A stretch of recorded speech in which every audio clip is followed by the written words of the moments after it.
Datang seorang jamaah menemui saya, Ustadz Somad, saya kena penyakit insomnia, gak bisa tidur malam. Jam 2 malam mata saya masih berkedip-kedip. Bismika Allahumma ahya wa amut, gak mempan. Sebabnya apa Pak? Sebabnya saya beli tanah. Setelah beli tanah, tanam kelapa sawit, dipupuk, dijaga, 3 tahun berbuah. Pas mau dipanen, sudah dipanen orang duluan. Ternyata tanahnya bermasalah, dibawa ke pengadilan, dia yang menang. Akhirnya sampai jam 2 malam gak bisa tidur. Apa yang terlintas dalam pikiran? Kenapa beli tanah, kenapa tanam sawit, kenapa beli tanah, kenapa tanam sawit, kenapa diambil orang, kenapa dulu gak ternak ikan aja, kenapa gak ternak puyuh. Berbulan-bulan gak bisa tidur. Akhirnya pergi ke psikiater. Pak psikiater, ya saya sudah 2 bulan gak tidur-tidur Pak psikiater. Akhirnya Pak psikiater buat resep.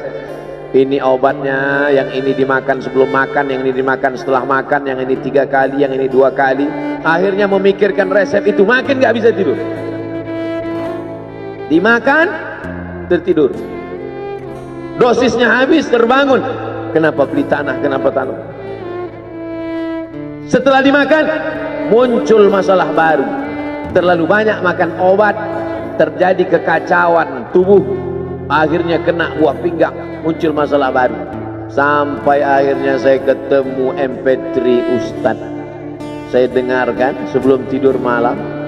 Begitu saya dengar, saya tertidur. Makanya saya tidak marah kalau ada jamaah tertidur. Itu menunjukkan jiwanya tenang. Karena dia tidak kena penyakit insomnia. Orang Amerika, orang Eropa, mobilnya mewah, apartemennya cantik, rumahnya megah, duitnya banyak, dolarnya bejibun, gak bisa tidur karena masalah hidup dunia. Kita naik angkot kelewatan gang. Itu menunjukkan apa? Di mana letak ketenangan itu? Huwallazi anzala sakinata fi qulubil mu'minin. Dia yang menurunkan ketenangan ke dalam hati orang yang beriman. Oleh sebab itu maka iman ini mesti disiram dengan ilmu. Majelis ilmu adalah majelis zikir. Majelis ilmu adalah majelis turunnya rahmat dan barakah. Majtama'a qaumun fi baitin min buyutillah. Sekelompok orang berkumpul di rumah Allah, yatsluna kitab Allah, membaca ayat-ayat Allah, wa yatadarasunahu fima bainahum, mengkaji isinya. Nazalat alaihimus sakinah, turun ketenangan. Wasyat bihimur rahmah, turun rahmat kasih sayang Allah. Haffat bihimul malaikah, dikelilingi oleh para malaikat. Wa dzakarahumullahu fi man indah, dibanggakan Allah Ta'ala dengan para malaikat. Tadi malam ketemu dengan murid dari Syekh Muhammad Yasin bin Isa Al-Fadani di Zawiyah Raudhah. Ketemu, cium tangan, barokah, zikir, sholawat, tenang jiwa. Lalu kemudian subuh ini ketemu dengan Abah Raud, ketemu dengan para penghafal Quran, ketemu dengan santri-santri, tenang jiwa. Tidak ada yang menenangkan jiwa ini selain daripada majlis zikir, majlis ilmu. Betapa meruginya ayam-ayam mati di lumbung padi. Benih tidak disiram, mati. Benih yang disiram dengan majlis ilmu tumbuh, tapi tidak berbuah. Maka mesti disiram pakai pupuk buah. Datang konsultasi, ini kenapa tidak berbuah? Kenapa ini tidak berbuah? Karena ternyata dia mesti diamalkan. Sudah dapat ijazahnya, sudah talaqi, sudah halaqah, kenapa nggak berbuah? Belum diamalkan. Paksa-paksakan diri sebelum tidur malam, wudhu dulu, sholat witir. Paksa-paksakan diri bangun malam, tahajud. Paksa-paksakan diri siang, sholat qabliyah, sholat ba'diyah. Paksa-paksakan diri pagi, sholat duha. Paksa-paksakan diri, sholat subuh berjamaah. Barulah dia berbuah. Kalau dia tidak berbuah, dia hanya sekedar pokok kayu, yang hanya membuat sampah saja. Tapi paling tidak tempat orang bernaung di bawah ketika panas, tapi manfaatnya tidak sesuai karena yang ditunggu itu buahnya. Masa pohon kayu rindang besar tidak berbuah, sementara semangka yang kecil buahnya besar? Oleh sebab itu maka mesti berbuah. Benih disiram, berbatang, berputih, berbuah. Buahnya ranum, cantik dan indah. Begitu dibelah tak bisa dimakan. Kenapa? Ulat semua isinya. Oleh sebab itu mesti dijaga. Benihnya disiram. Apa yang bisa menjaga ini? Diprotek dia. Kenapa apel tidak dimakan ulat? Bukan karena ulat tidak sanggup beli apel, tapi karena disemprot pestisida. Ulat tahu ini ada pestisidanya, maka dia tidak makan. Kita nggak tahu, dimakan. Ikan asin tidak dikerubungi lalat, tidak ada satupun lalat yang hinggap di ikan asin. Kenapa? Karena lalat tahu ikan asinnya pakai formalin. Manusia nggak tahu. Pintar mana manusia dari lalat? Jangan jawab. Akhirnya orang makan, menumpuklah pestisida dan formalin dalam darah. Apa namanya? CANCER, cancer. Karena dia tidak larut dalam tubuh. Yang lain-lain larut. Makanan-makanan larut menjadi energi, menjadi sampah, dibuang menjadi kotoran. Sama seperti daun, kalau jatuh ke tanah larut menjadi pupuk, tapi plastik tidak larut, maka plastik sampah bertebaran. Oleh sebab itu maka ini mesti dijaga. Apa yang bisa menjaga buah apel supaya tidak berulat? Jagalah dia dengan ikhlas. Kamu kenapa nggak ke masjid? Saya kalau ke masjid riak, maka saya nggak ke masjid biar ikhlas. Tarkul amal li ajlin nas riak. Kata Imam Fudail bin Iyad, tarkul amal li ajlin nas riya. Tidak jadi beramal karena takut dipuji orang, riya. Wal amal li ajlihim syirik. Beramal karena ingin dipuji orang, syirik. Kenapa kamu nggak pakai sorban? Takut dipuji orang, riya.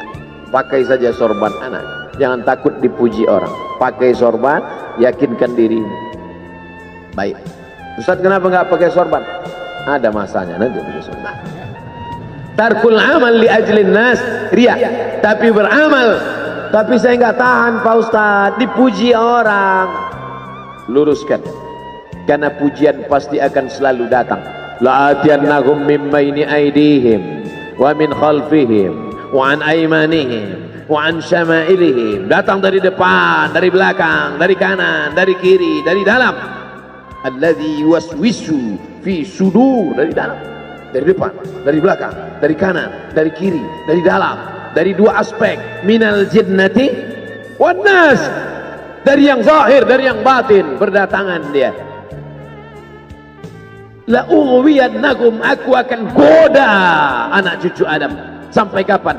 Madamat arwahuhum fi ajsadihim, selama roh masih bersemayam dalam jasad, selama masih hidup, dia terus menggoda. Kapan kita berhenti dari godaan ini? Nanti setelah terbaring, terbujur kaku, bahkan sampai mau sakaratul maut pun dia tetap menggoda. Itulah makanya orang berzikir tidak bisa digoda waktu sakaratul maut. Kenapa? Karena la ilaha illallah akan terngiang di telinganya. Subhanallah walhamdulillah wa la ilaha illallah wallahu akbar. Subhanallah walhamdulillah wa la ilaha illallah wallahu akbar. Kalau itu diucapkan sekali, 10 kali, 100 kali, 1000 kali, terngiang dia di telinga kita. Bahkan ketika kita mau tidur malam pun terngiang dia. Bahkan ketika kita mengigau di tengah malam pun itu yang terngiang. Maka saat mau sakaratul maut pun itu juga yang akan datang. Apa yang kau ucapkan, apa yang kau dengar, apa yang kau pikirkan, apa yang kau renungkan, itu yang akan datang waktu sakaratul maut. Seorang bapak sudah diponis dokter, panggil istrinya, panggil anaknya, bawa ini ke rumah,